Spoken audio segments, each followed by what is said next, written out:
Assalamualaikum warahmatullahi wabarakatuh.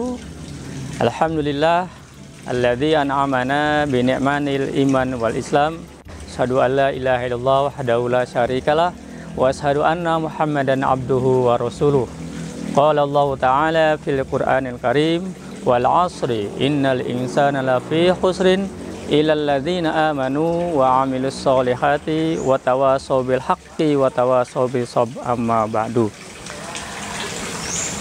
Rekan-rekan sekalian, berbicara tentang waktu sebagaimana yang tercantum dalam ayat suci Al-Quran tadi, wal asri, demi masa, demi waktu, itu merupakan salah satu pernyataan dari Allah Subhanahu wa Ta'ala bahwa waktu adalah hidup, hidup tanpa waktu, waktu dan tanpa hidup adalah percuma. Oleh karena itu, dengan pernyataan Allah melalui demi masa dan demi waktu. Kemudian di ayat yang lain juga dikatakan faida faragta fansab. Apabila telah selesai, maka kerjakan yang lain. Maka pertanyaannya lalu ngapain? Maka apakah harus kerja? Tentu saja tidak. Bahwa faida faragta fansab itu bahwa setelah selesai kerja, maka kerjakan yang lain. Dikisahkan dalam sebuah kisah di dalam buku manajemen dikatakan bahwa ada seorang pemuda yang sangat malas. Kemudian karena kemalasannya itu dia berhayal dan dia melihat seorang nelayan yang sedang menenteng ikan yang sangat besar-besar sekali. Kemudian dalam khayalannya itu dia berucap, seandainya saja ikan-ikan itu diberikan kepadaku, maka aku akan sejahtera. Ketika dia mengucapkan hal itu, maka nelayan itu memberikan ikan-ikan itu kepada sang pemuda yang malas itu. Kemudian sang pemuda yang malas itu diberikan sebuah pancing. Kemudian pancing itu dibawa oleh si pemuda itu dan pemuda itu akhirnya memancing. Ketika dalam memancingnya itu umpan-umpannya dimakan oleh ikan dan ikan yang didapat sangat besar-besar sekali. Kemudian ikan itu dibawanya dan dilaporkan kepada si nelayan itu. Kemudian si pemuda itu mengatakan, wahai nelayan, ini aku dapat ikan yang engkau telah berikan pancing itu kepadaku. Kemudian nelayan itu menjawabnya, silakan ikan itu kau ambil.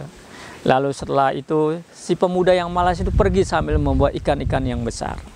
Kemudian nelayan itu berpesan, seandainya kamu wahai anak pemuda membawa pancing itu dan kamu menggunakan waktu itu, kamu akan mendapatkan ikan-ikan itu. Dari kisah ini ternyata betapa waktu itu sangat penting. Dan oleh Imam Syafi'i mengatakan bahwa waktu itu ibarat pedang. Apabila waktu itu tidak digunakan, maka waktu itu akan menebas lehermu.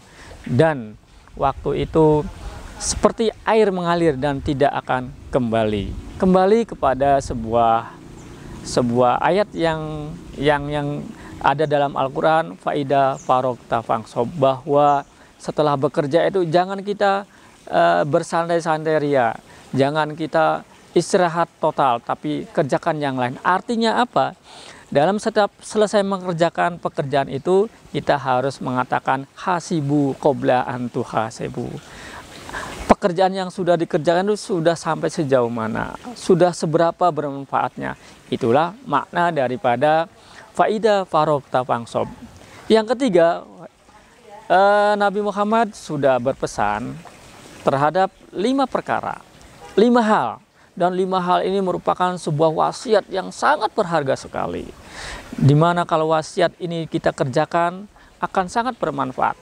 Dimana kalau 5 wasiat ini kalau kita tidak dikerjakan sangat kecewa sekali. Apa itu wasiat itu? Yang pertama adalah, wahai umatku, wahai semua manusia, jagalah 5 hal. Perhatikan 5 hal ini. Yang pertama adalah gunakanlah waktu mudamu sebelum dijemput oleh waktu tuamu. Banyak sekali sekarang anak-anak muda yang begitu energik tapi waktunya habis untuk nongkrong-nongkrong. Banyak sekali anak-anak muda itu waktunya hanya dibuang yang tidak bermanfaat. Tua adalah pasti. Kepastian itu akan menjadi tua. Tua itu tidak bisa kita tawar-tawar, pasti semuanya akan mengalami ketuaan. Jangan sampai terjadi ketika tua kita menyesal, oh kenapa ketika saya waktu muda tidak begini, padahal 15 abad yang lalu Rasulullah sudah mengingatkan, gunakan waktu mudamu sebelum datangnya waktu tuamu. Sahabat muda, bahwa pemuda merupakan sebuah yang tersimpan di dalam adalah sebuah energi, atau anak SMP, anak SMA, gunakanlah energi itu untuk hal-hal yang positif. Kalau di sekolah, gunakanlah hal yang positif itu untuk mengikuti sebuah kegiatan. Setiap sekolah itu pasti punya kegiatan ekskul atau ekstrakurikuler, dan itu salah satu amalan untuk menggunakan waktu mudamu sebelum waktu tuamu. Kemudian yang sangat berharga sekali apa? Gunakanlah waktu sehatmu sebelum adanya waktu sakit. Pasti semua orang pasti akan menemui yang namanya sakit.